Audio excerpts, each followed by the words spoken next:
What's up, Buck Squad? I'm your host, Jaron Spor. I'm going to tell you why you might want to keep an eye on a certain prospect that's flying under the radar. What's up, Buck Squad? Marcus Ray. I tell you what, I got a guy that's off the radar too. I don't think anybody's talking about that I think will be a great fit for the Bucs. I'm James Yarcho. I'm going to tell you why trading for Dexter Lawrence is not in the Bucs' best interest right now. Hey, Tampa Bay, it's the Buccaneers squad. Everything Tampa Bay Buccaneers every week. Breaking down all the big hits and game-changing plays from the heart of the Sunshine State, the way only the Locked On Podcast Network can. With a touch of the Buccaneer way, the Buccaneer Squad Show starts now. What's up, Buck Squad? We got a packed show for you today. Gerald McCoy had some interesting things to say about the Tampa Bay Bucs pass rush. Also, Dexter Lawrence, he has requested a trade. Is Tampa Bay in the market for his abilities? Then we're going to talk about an off-the-radar prospect that no one's really talking about. And, kind of bring it back to last year, Mecca Buka. No one really thought that would be the pick. Obviously was. Is there another player like that for this season? Then we're going to look at our mock draft Monday and talk about a player that he hasn't been talked about a lot until more recently as an interesting pick. We'll talk about that pick later on. But first, let's dive into what Gerald McCoy had to say. He was on he always appears on the Arena Gridiron, and Keith Talib's on there.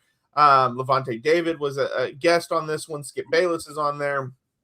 And he said, we got to coach up their pass rush, man. We got to coach it up. You can coach up any group. They were so uncoordinated. They were not coordinated together. And I'm texting Levante, man, hey, what do we got to do, man? Our pass rushers are just not on the same page. And then he said, I'm watching the pass rush, and I'm like, well, who's the pass rush games calling? Who got the one-on-one? It has to get coached up. And then he also mentioned that Kalijah Cansey is the driving force of the pass rush, which Levante David agreed with, and he makes everything go and frees up every thing for everybody else. Obviously, Kalijah is having trouble staying on the field right now, but I thought it was very interesting because he talked about a couple things. One, I think it's definitely a shot at the defensive line coaches to not get the most out of them. But also, I think it's also a shot at Todd Bowles because he mentioned when he watches it, he can't tell who the pass rush is called for, who is supposed to get that one-on-one. And that's not something that usually we see with Todd Bowles. It's usually pretty clear. So it's either a play calling thing or it's like I said, it's a defensive line coach not doing a very good job. Well, I guess we can throw Charlie Strong under the bus here because, heads have to roll when you don't have success. The problem, I think, is they don't have a guy that's very dominant in one-on-one. So in the first half of the season, they actually were getting sacks by committee. Now, a few times Vita Vea was able to get through there on his own and whoop a couple of people. But if you look at their stat sheet, they averaged about just a little over 2 sacks a game. And they were ahead of schedule on that by the break. And then they were kind of sharing the wealth. And what I mean by that, when you get a bunch of guys getting sacks, from defensive backs to linebackers, edge rushers, whoever, obviously Yaya had the most, Vita was second, and then Levante was third. So they were scheming up offenses early on in the season, and so they were able to have that type of success. I think everyone is asking for a premier dude that can go out and get 20 sacks. And every team doesn't have a guy like that realistically. But I think what McCoy was trying to say, and he comes with a lot of credibility, even though he got pushed around a few times too in the run during his career. But at the same time, it's easy to sit back and say we need to coach him up. In the NFL, it's not really about – it's grown man football. So you can develop a guy or somebody can get better over time, and you can actually see that if he's there long enough, like if he left better than he came, or he has a couple more moves. Or I just think collectively they just weren't very good on defense. They just weren't dominant enough. So everybody's – everything starts up front. So you can throw the blame there. But I think if you look at the free agency signings, they tried to add, they try to fill some holes. I mean, you got the Muhammad guy, you got the big boy from Carolina. I mean, so they're trying to get some more beef and some more activity and better players up front. So I don't disagree with McCoy. I just think, what does coach him up mean? So now you have Mark West in there. So is he a better D-line coach than Charlie Strong? Well, it's going to be based on the stat sheet. He could be an absolute worse position coach, but they have a better year defensively, and then you'll say, "Oh, see, we fixed it." It all, I just think sometimes we get a little bit unrealistic, especially guys that played the game, because sometimes we don't always know the scheme. We don't know how it all goes together. We don't know that locker room. But I feel what McCoy is saying, but that's what Todd Bowles said in every press conference. We got to coach it better. We got to play it better. Well, that's the same thing that McCoy was saying, but what does it look like, James? Yeah, to me, this isn't a coaching issue. This is a talent issue. And, as Gerald and Levante pointed out, like the pass rush went through Kalijah Kancey. So when you don't have Kalijah Kancey on the field, you have to find a way to generate it with something else. And they just didn't have the horses. It's the old adage, you can't make chicken salad out of chicken what. So when you have Yaya Diaby out there, who's a really solid edge rusher, but he's a Robin, not a Batman, Hassan Reddick was non-existent. And then your defensive line is relying on guys like Logan Hall, who is more of a run stopper than a pass rusher. You have a rookie in Elijah Roberts who showed flashes. You're hoping to see some growth there. You had Vita Vea kind of, having to take on the brunt of everything because he was the only true threat on the line. Chris Braswell has not panned out at all. Like, that dude is not getting a second contract. He's, the bottom of the barrel as far as the depth chart is going to be concerned. So there's only so much you can do with the pieces that you have when you're not bringing in other complementary pieces. And if your pass rush is predicated on one guy being able to be the motor that makes the whole defense go, and you don't have, and that guy is historically not on the field often, then you have to find somebody else. You have to find another piece to come in and be that guy. You go back to the glory days. You had Warren Sapp, and he was fantastic, but it wasn't until they brought in Simeon that they got to the next level. Because now we got two. We got two guys that if one is being double teamed or if one is out, we still got another guy that can run this. You go back to 2020 when they win the Super Bowl. You had Shaq, and you had JPP, and you had Vita, and you had Ndamukong Suh. So it didn't matter. You were always going to be able to bring it. Now you have Yaya and Vita and sometimes Kalijah Kancey. But when Kancey's out, now all the focus is on Yaya because you don't have a threat on the other side. All the focus is on Vita Vea because you don't have another defensive lineman that can win their one-on-ones and get in the backfield. So this to me, in all due respect to Gerald, this is not a coaching issue. You can't coach up a player to be what they're not. So you have to bring in more talent, and that's why we've harped for the last couple of months on you got to bring in a top edge rusher in the draft. You got to bring in somebody else on the defensive line to help. Ashawn Robinson helps. Al-Quadin Muhammad helps, but you have to have more. Yeah, you both brought up that it's not really a coaching issue. And I wanted to agree with that and kind of add to that a little bit, because this is the thing about great players. And Gerald was a great player when he played. And this is the thing about great players. Why I believe a lot of them struggle with being coaches is because they wonder, okay, why aren't you seeing what I see? Or why aren't you doing what I did? And it's because that's what made you special. They can't do that. And so I think Gerald is looking at it like, man, I don't see them winning all these one-on-ones. And it's like, yeah, you were special because you consistently won one-on-ones. The average player doesn't consistently win one-on-ones. And so I think that's why he's like, okay, it has to be a coaching issue. It has to be this. And it's like, no, they're just not as talented as you are, to James's point. Like that. And that's why I think a lot of like the great players we've seen, some of them do become pretty good coaches, but a lot of them aren't good coaches. I mean, Michael Jordan wasn't even a good GM. Like, I think a big reason is because he would draft someone and wonder, okay, he has all this ability. Why isn't he working like I worked? And it's like, because they're not you. That's why.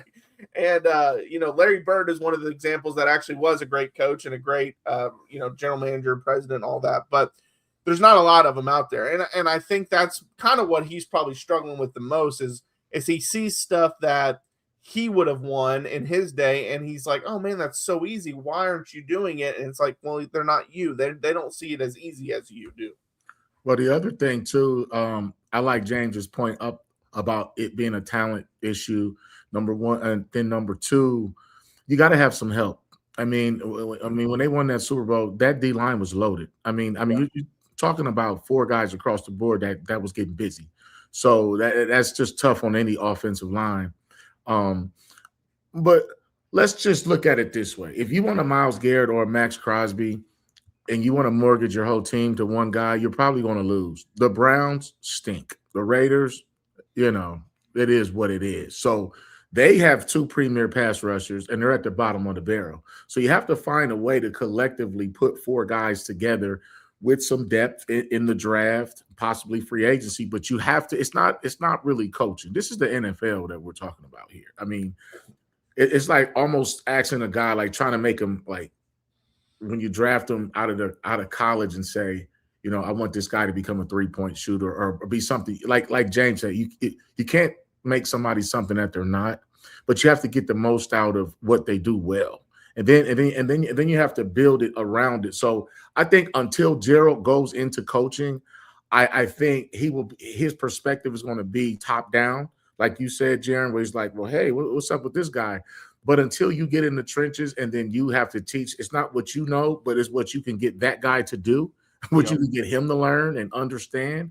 Then that's when those former players that become coaches, it's a very humiliating and humbling experience when you have to try to get somebody else. It's like playing a video game. You have to push a few buttons and hopefully this guy makes that move. But the last thing I'll say about this too is the Bucs didn't always stop the run very well. And I told you guys on our first show that you have to earn the right to rush the passer. Well, there was a lot of times where the Bucs were on 3rd and short.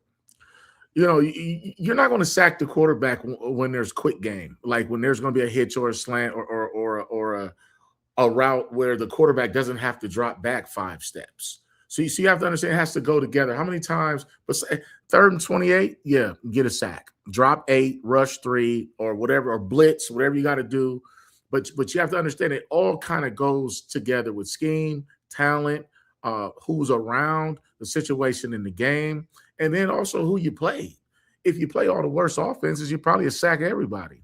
But but where the Bucs keep finishing, their schedule always gives them, the top seed here, number 1 over here. They played some pretty good teams this year, man. So and sometimes they were just overmatched. It's not even coaching. It's like when you watch the basketball game the other night, they just couldn't stop the big dude from getting those layups. I mean, 7 plus. I mean, so you're saying we got to coach our defense better. Well, you're not stopping that if he gets the ball that deep.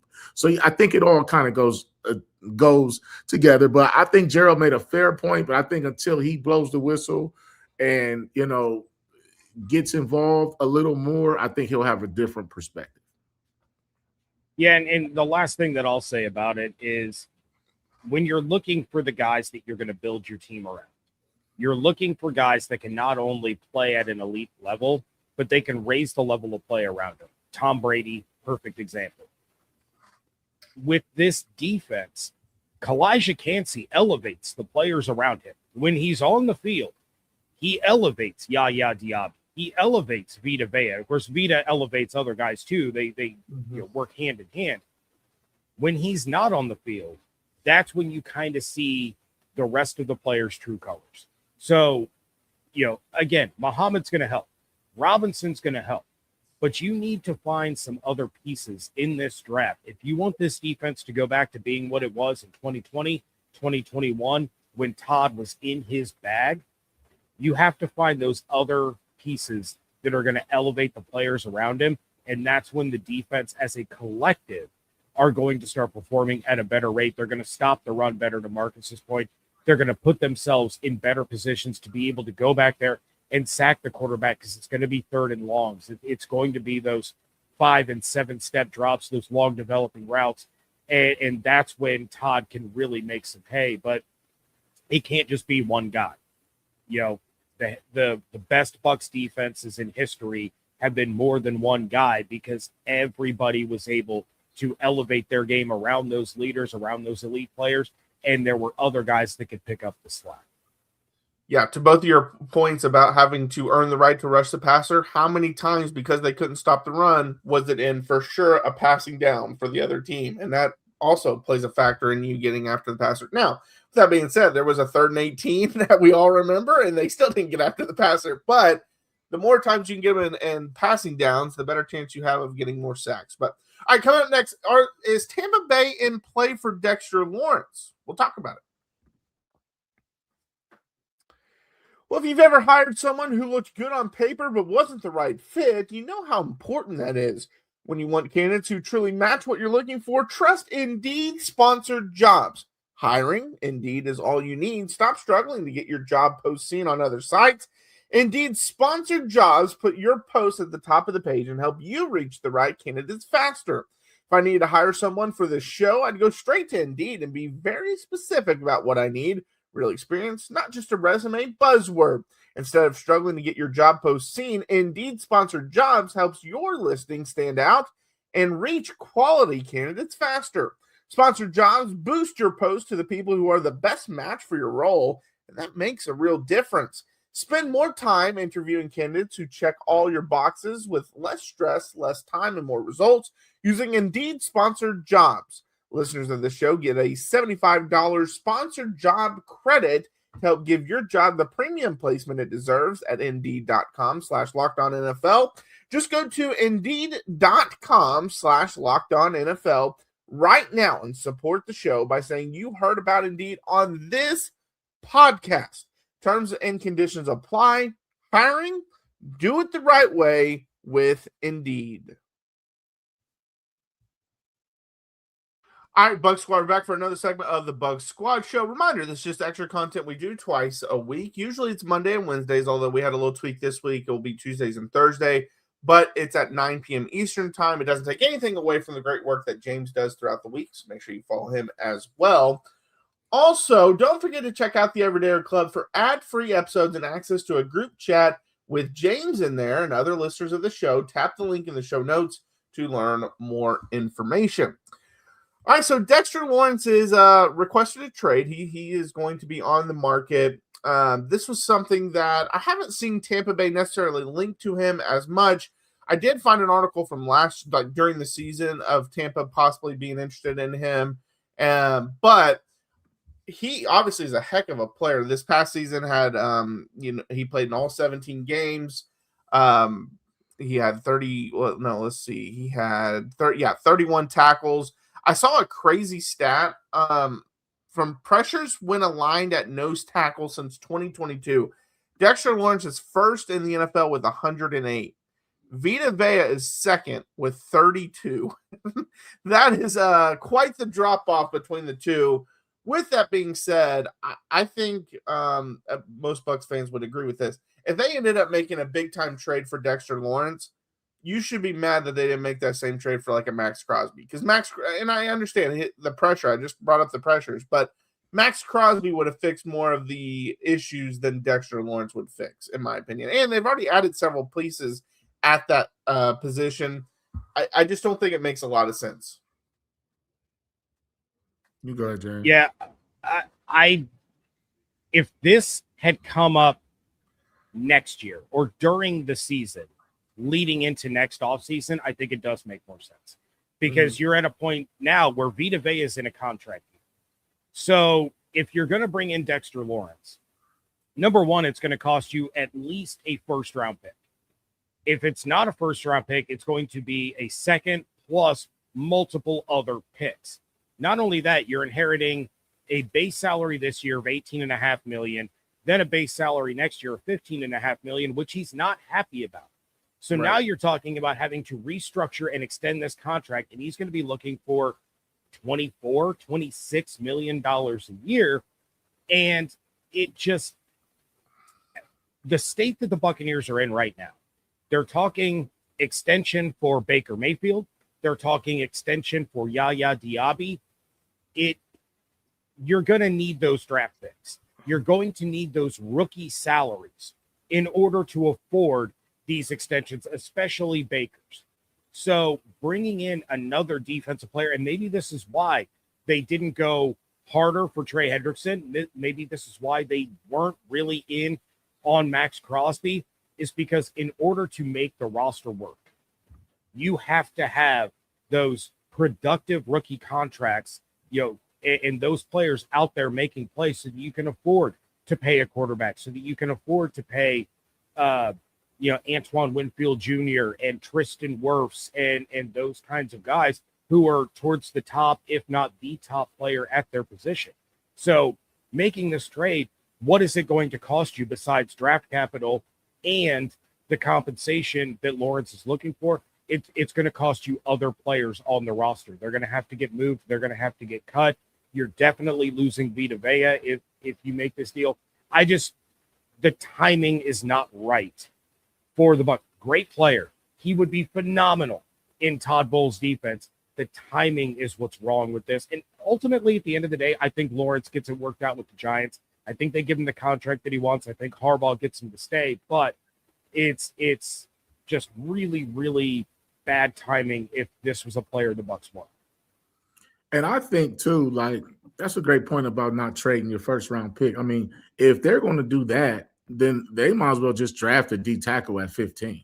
I mean, I don't think that you want to inherit that type of ticket. Those numbers, those salary numbers just aren't going to be good for the books for Tampa Bay. Do I think he would be a good player? Of course. I think he would get busy. Now, last year he didn't fare too well statistically. In 17 games, just only a half a sack there. A lot of times when you see that type of drop-off, guys are hurt, but he started and played 17 games. And so if he's not coming off a season that's where everybody's drooling over his stats and what he did, then I don't think it's a good idea to try to invest money in that. Now in 24, he made his third Pro Bowl, 9 sacks in 12 games. 3 of those sacks came against Geno Smith in one game. So there's no doubt that this guy can play. But I think a part of me believes he wants out of New York. I mean, they haven't been worth a quarter in 10 years. You can just look up the record and see that the Giants they haven't busted a grape in a fruit fight in a long time. So either when you're in that situation and you're a great player, you either want the most money, period, that I can get to stay and play, or I want to get out of here. I want to get out of here and go to a better organization, somewhere where they can win and he can still make his money. But I think you can take Caden McDonald out of Ohio State. You can take Lee Hunter out of Texas Tech, Corleone out of Cincinnati. Then you got the young fellow Orange out of Iowa State. I mean, if you're going to do that, you can get a pretty good first-round D tackle at 15 versus trading and giving away things. And we know Jason doesn't want to give up a precious first-round draft pick, especially for a defensive tackle, unless he's Warren Sapp or Aaron Donald or somebody that's going to get in there and just be a wrecking ball and just dominate for sure. So I think the timing is bad too. Great point about this being a contract year for Vita. I think Sean will be just fine. And like you said, you get Cansey back in there. So I don't think the Bucs would be too much in play for a trade for those financial responsibilities. And I think they can draft and probably get somebody a lot cheaper and get more out of them. And then we'll find out when their next contract is up. Yeah. And another thing with this kind of move, I think we all decided, like with the Max Crosby, when that rumor was going around, like we obviously thought, hey, if they make the move, that's amazing. Like that's great. But they have so many other holes to fill. Like if they don't make the move, it makes sense. Like there's so much left. If they make this move with Dexter Lawrence, like they still have all those other holes to fill. And at this point, you've already established that you need to fill those. That's why you didn't go pull the trigger and on that Max Crosby trade, because you needed those first-round draft picks to fill a lot of those holes. And so I think that's why they definitely need to hold off, because they got those holes that they got to fill, and they can't be giving up draft capital, because that's their best way to do it right now, because they're not getting these well, they got several good players in free agency. They're not getting the superstars in free agency, so they're going to have to fill it with drafting, and so they need all the draft picks they can get. Now, with that being said, who was it? Mel Kiper's mock from the first time around, if that came true and they took Sadiq with the first round pick, I'd be very mad that they didn't give that up to get a Dexter Lawrence or something like that, because that definitely doesn't fill any holes. So they have to prove that with who they draft, go get the guys that fill some holes. But this move for Dexter Lawrence, again, he's a very talented player. He would, of course, help if you brought him in, but he's not fixing the problem. He's putting a Band-Aid over a hole, and it's just not going to work very long.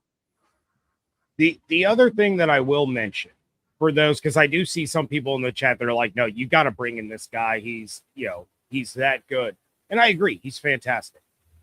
If Dexter Lawrence gets traded, I don't think it's happening until after June 1st. When you take a look at the financials involved in this, if Lawrence is traded prior to June 1st, it leaves $13 million in dead cap for the New York Giants. If they can hold off and wait, that drops below 7 and clears $20 million in cap space.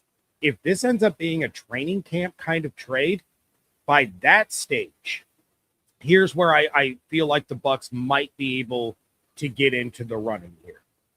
If the Baker extension is done, if the Yaya extension is done, we know what the draft class is.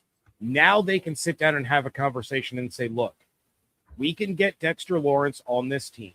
We can pair him up the same way we did with Sue and Vita during 2020. Then, maybe we let Vita walk. But, that's when you can sit down and you can look a little bit further into the future, because you know what you have, you know what the financial situation looks like, and you might be able to pull this off. So if you want to hold out hope, that would be the direction that I would go in. But I still don't think at the end of the day Dexter Lawrence ends up being traded. I feel like this is kind of financial for him. He wants that bigger deal.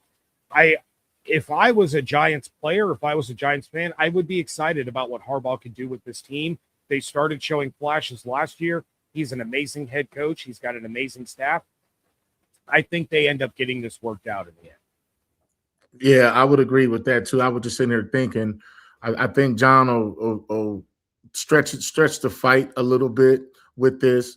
I mean, just because you demand a trade yesterday doesn't mean it's going to happen tomorrow.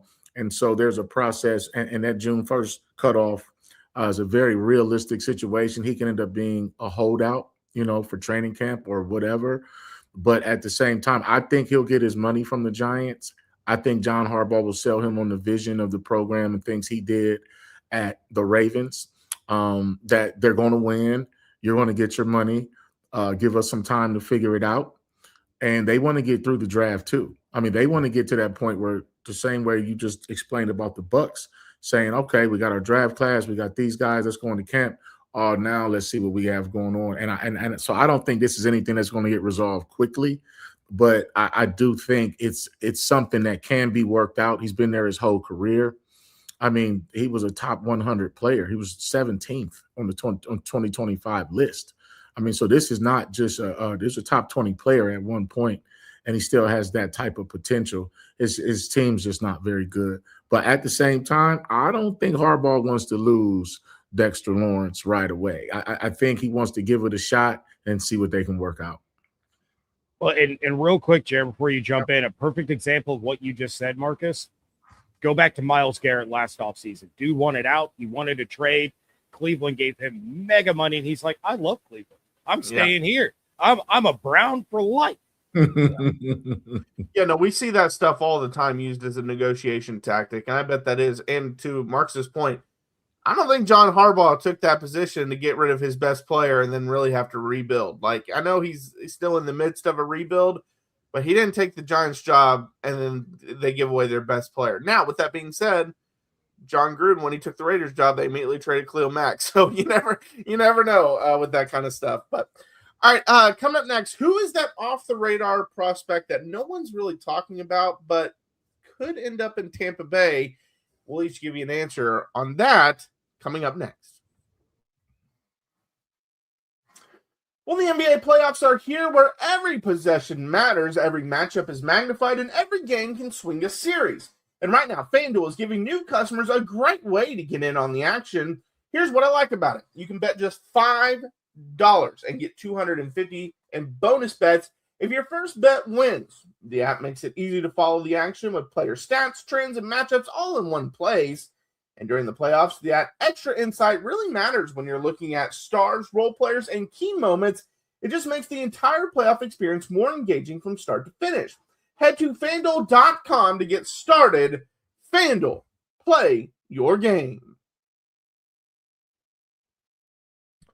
All right, Bucs Squad, we're back for another segment of the Bucs Squad Show. So who's that off-the-radar prospect that no one's really talking about, but you think would be a good fit in Tampa Bay, or maybe Tampa Bay would possibly pick that player? This idea came about because of Emeka Egbuka. Obviously, last year was not someone many people talked about. You had Mike Evans, you had Chris Godwin, you had Jalen McMillan. Like, no one thought receiver would be the pick. Of course, that was the pick. Funny enough, I don't want to spoil too much of Mock Draft Monday, but when I first read this idea, and it was last week sometime, my first thought was, okay, we have not talked about any of the top corners with that first pick. Gerald McCoy, Delane, like we haven't talked about any of the Avion Terrell. Like we haven't talked about any of them. Maybe that would be the one. But then, of course, now I'm seeing mock after mock have a corner, so that's not really off the radar anymore. So I had to kind of pivot, and I have two. And I'm not necessarily saying now one of these guys is for sure your first round pick. The other guy I wouldn't take in the first round. I would take him maybe in the second round.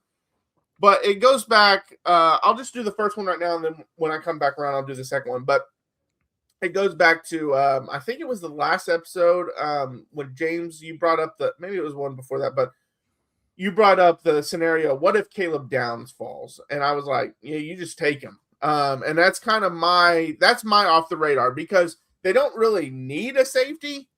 I just feel he is too good of a player to pass up on it. And we did, and I think, James, you or Ryan read the stats about him playing in the slot, playing up near the line of scrimmage, and that would fit with some of the things that Tampa likes to do. I just think he is too good, too instinctual as a player. And Marcus, you can talk about that even more because you played the safety position. I just think he's too good to pass up if he does fall to Tampa Bay. Well, for me, if that happens, it's funny. I was just on the plane. You guys know I was gone for about 10 days, but I was on a plane in first class sitting, me and my son right behind Caleb Downs. And I had a very quick conversation with him.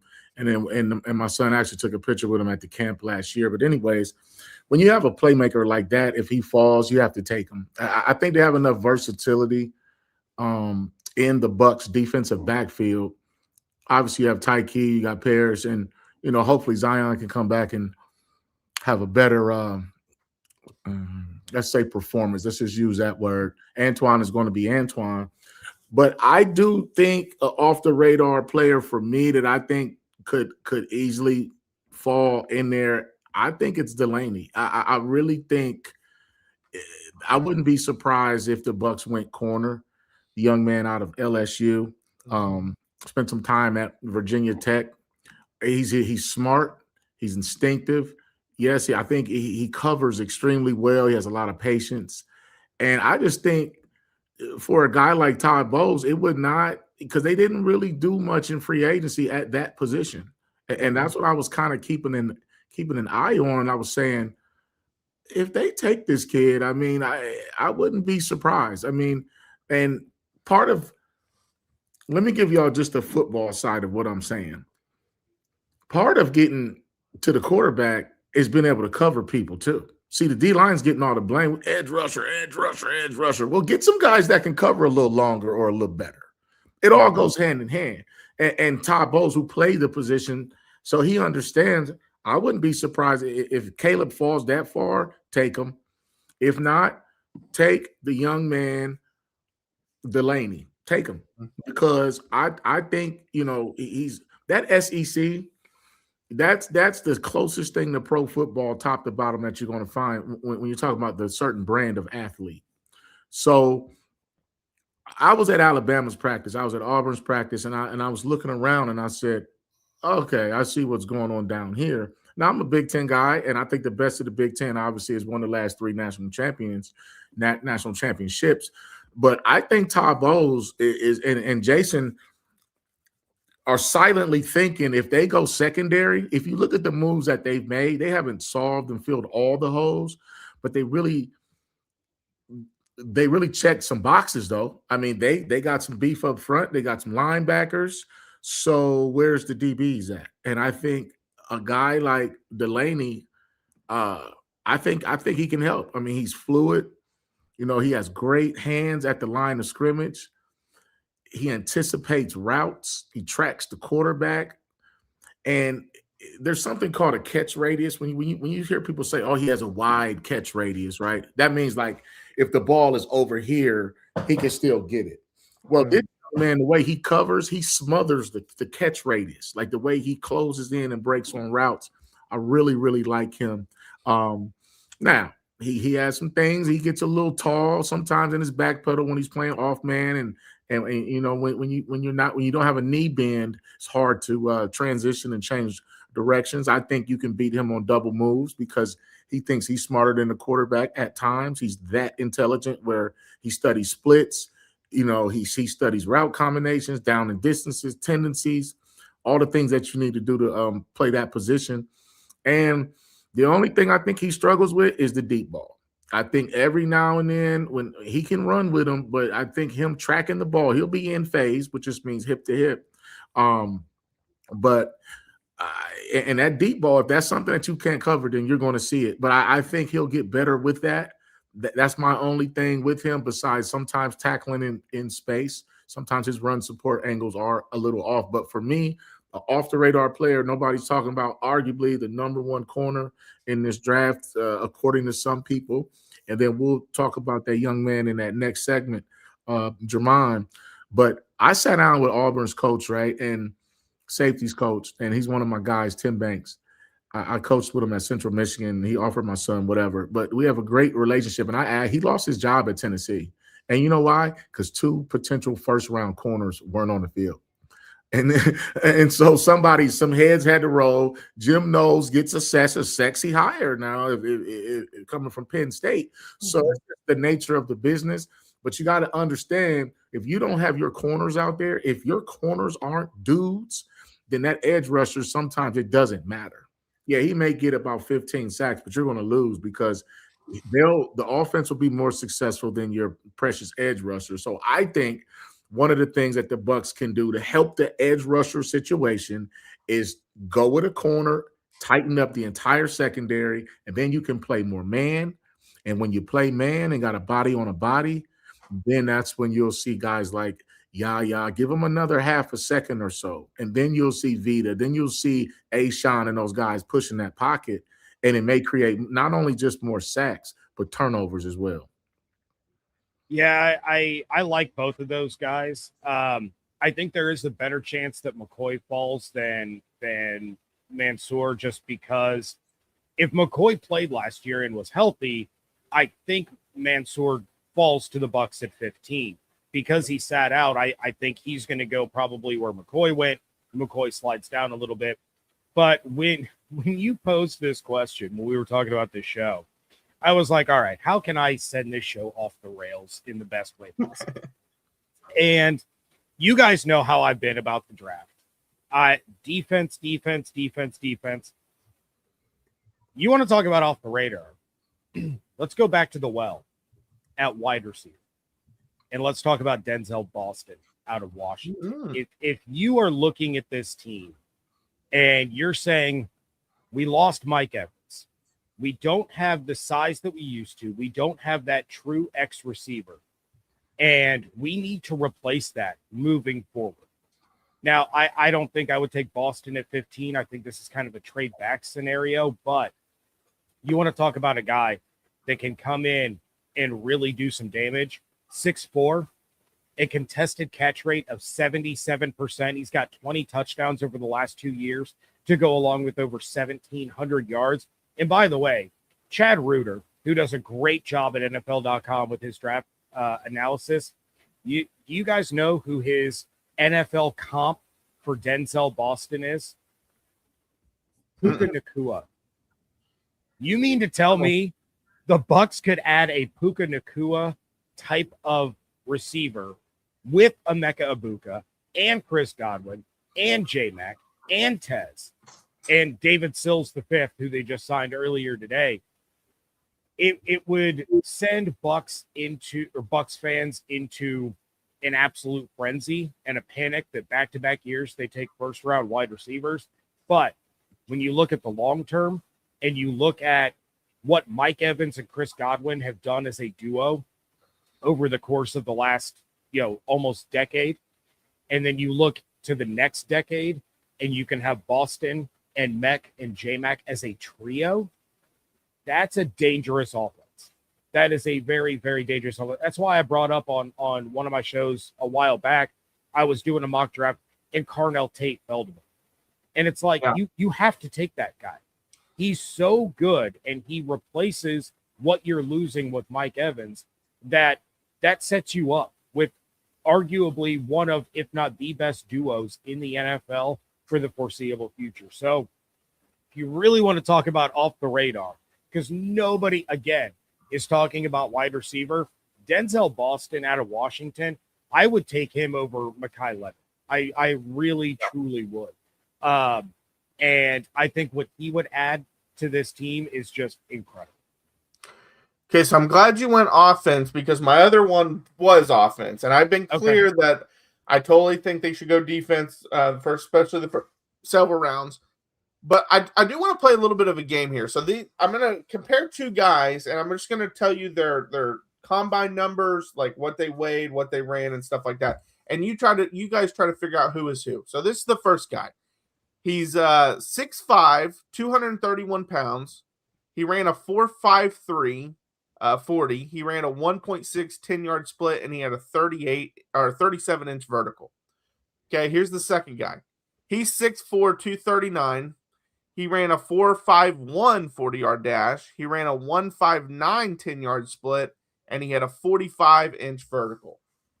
45.5-inch vertical. I'll give you a hint. The second guy is in this draft class, and that's what I'm going to talk about. The first guy is a prominent wide receiver in the NFL and has been for a long time.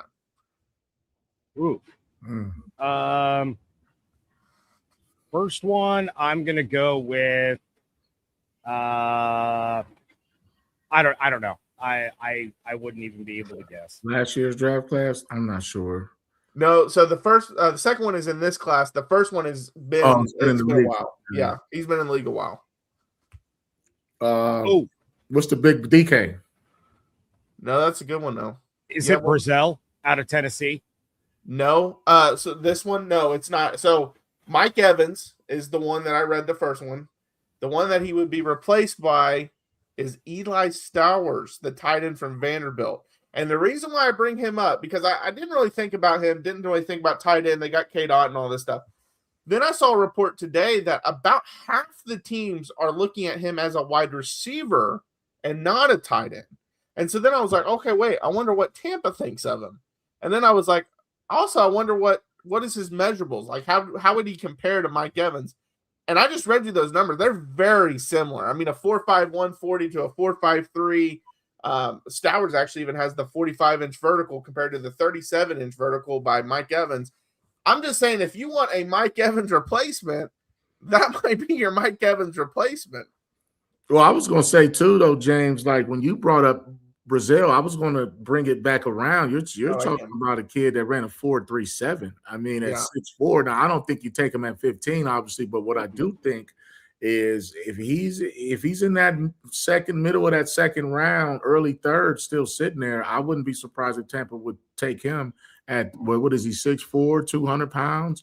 6'4", 200 pounds, 200, ran a 4.37. That's a couple steps faster than Mike. I'm not to say he won't have the same production, but you start talking about a tall, fast dude in Brazil. That was a good James, you stole my thunder. I was thinking when you brought up Boston, I was thinking, well, if they're going to do that, they can take Brazil. I'm glad you brought up Stowers because he's my favorite tight end in this class. I think he is a better all-around tight end than Sadiq, and you can get him on day two. Yep.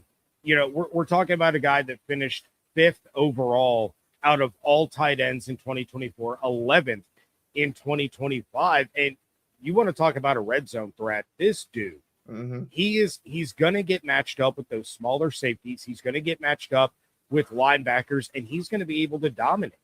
You know, he doesn't have the eye-popping touchdown numbers, but he went to Vanderbilt. You know, to be fair, and I realize they had a little bit better of a season last year, but, you know, we're talking about, 1,400 plus yards over the last 2 seasons. He doesn't drop the ball ever. You want to talk about the biggest difference between the two? Stowers is a better blocker, and Kenyon Sadiq has a severe drop problem. You're not getting that with Stowers. So if the Bucs are going to go tight end with one of those premium picks, pass on Sadiq, take Stowers in the second round, and I would be here for it, unless Jacob Rodriguez is on. Yeah, definitely. I don't say pick him in the first round, but if he's there in the second round and they took him, and even if they looked at him as a wide receiver, like I said, some of the teams are, I wouldn't even mind that. The crazy thing is he started his career as a quarterback. When he moved to tight end, he had to go to New Mexico State, which I believe is where Diego Pavia was as well. And then they both went together to Vanderbilt. So yeah, I think he would be a really good pick. But both of y'all are right on. The Brazil kid is very good, and he would give them something they do not have. That would be a fun addition to this offense. Yeah, and I've seen some mocks have him third round. I saw one that had him like fourth round even. I don't know if he'll make it that far, but if he's sitting there in the third round, that's definitely something I would look at. But all right, come on next. I know it's Tuesday, but we still got our mock draft Monday. We'll talk about that next.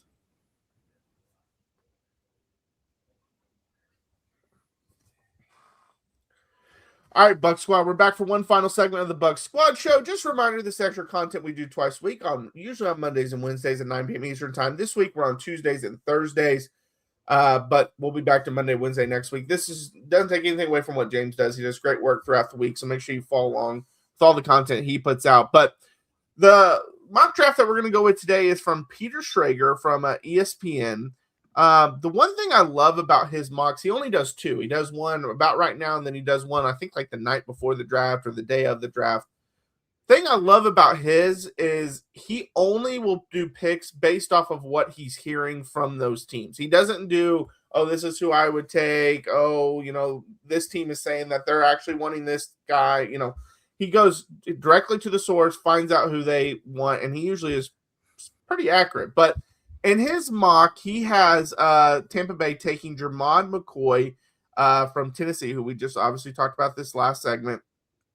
Obviously, he missed all of 2025 season after tearing his ACL, I believe in January in the offseason. But I think the one concern was going in was he apparently was cleared to play during the season, but never actually came back and played. So people were kind of curious about that. He didn't do anything really, or hardly anything at the combine. I can't remember what all he did, but his pro day, he balled out. And so that was the first time, or really the first or second time that I'd seen Tampa Bay mock to take a corner, which is why I brought that up this last segment. But Schrager made a great point. He said it did. Tampa Bay did not add anyone in free agency to replace Jamel Dean. A couple weeks ago when we did that segment where they talked about Bucs having a disappointing free agency, one of the mentions in there was, hey, no one's talking about this, but they lost Jamel Dean and they didn't replace Jamel Dean. And I know Jamel was usually hurt or things like that, but when he played this last year, Marcus, you brought it up many times, he played pretty well when he was healthy. But yeah, that I wouldn't mind that pick because I thought he was a star in 2024. I was just coming into the draft. I was just a little concerned because he never got on the field in 2025. Yeah, well, and you're talking about a corner with a 77-inch wingspan. So he's going to be able to disrupt some passes and really make those contested catch, the 50-50 balls really difficult. 4.37 40. Here's my concern, and I laid this out on my episode on Tuesday. If you go with Gerald McCoy, the domino effect here is what has me concerned, because while they didn't replace Jamel Dean this offseason, they made the move to replace him last year by drafting Benjamin Morrison. So there was also the expectation that Zion McCollum was going to continue to play the way he did in 2024. So there is still the need at corner. You only have 4 of them on the roster. But the domino effect here is if you take McCoy in the first, now in the second round, you have to go linebacker or edge rusher. Then in the third round, you probably have to take the position that you didn't take in the second.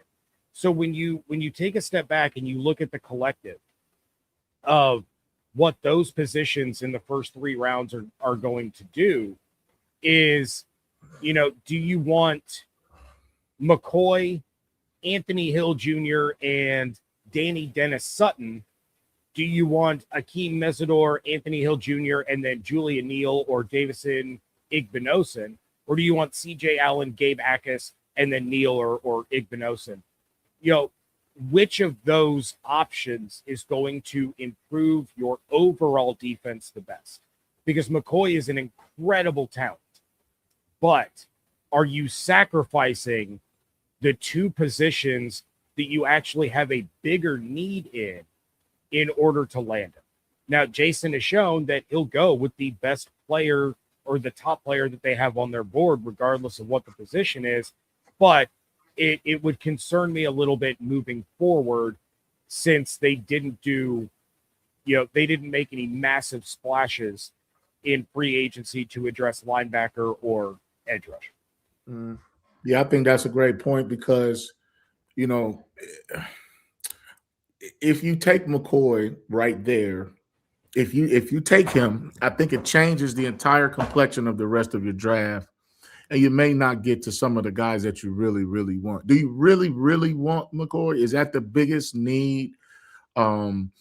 If all things played out and he's sitting right there at 15 and you're the Tampa Bay Bucs and say, we want this to be our first round pick and we think this guy's going to help us win right now. McCoy's a great athlete. He ran a little faster than I thought he was. Kind of struggles on the deep ball just a little bit.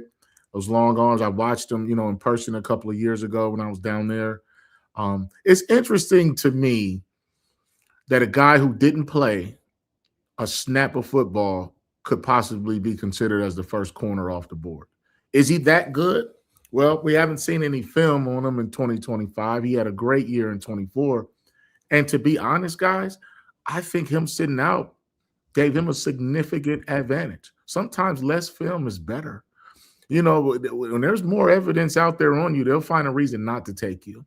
Yeah. So, and then it gave him 12 full months to recover. Well, really 15 months. The guy blew his knee training, off-season program, not practice, not spring ball. He blew his knee working out, doing drills. So to take that much time off of football, it preserved his body. He got healthy. He didn't get banged up. A lot of these corners played banged up last year. A lot of them did play through it. And for him to get cleared and not play and then have that type of a workout, it might have worked to his advantage. And don't be surprised. It's almost like about, 8 years ago, 7 years ago, when you started seeing guys sit out of the bowl game when their team didn't make the college football playoff. And those top-tier guys, Bosa took a dive in midseason. Jabril Peppers blew his hamstring in a walkthrough because he didn't want to play in that bowl game. And I said what I said. So it's like some of these guys, like a Jeremiah Smith, I'd be surprised if he plays the whole year unless Ohio State's going to win it all. Unless it's in this NIL deal where it's contractually you have to be out there. I watched Will Johnson at Michigan. He didn't play that third year, and he was banged up, but he played about 4 games, and then he sat out the rest of the year and still went early second round. So I just think for Tampa Bay, they have to be careful with this pick. I wouldn't be surprised if they took a DB, but they better have a very good strategy, as James is saying, on the back end of this, because they may not get some of the other guys that they really, really, truly need and want that can help them right now. But if McCoy's going to come in there and they think he's the guy and he's a lockdown corner, I'm telling you right now, a lockdown corner, and you get two of them out there, I think they need another one. Don't be surprised if they take a later one too, like in the fifth, something like that, fifth, sixth, because they need some depth there because they didn't make really any moves. And, you know, brought in the safety from Pittsburgh. That was a special teams move. So you got to understand secondary is still an area where they need to tighten up, beef up. But if they go corner and they take this kid, they do know he's coming off a knee still, though. So damaged goods are damaged goods. It's like you got to check the Carfax on some of these dudes, you know, and they show up. But for him to show up and do what he did on his pro day, and they're going off his film from a season and a half ago, 2 years ago, I'm fine with it. Yeah, I think edge is the one position that they absolutely have to take in the first 2 rounds, like without a shadow of a doubt.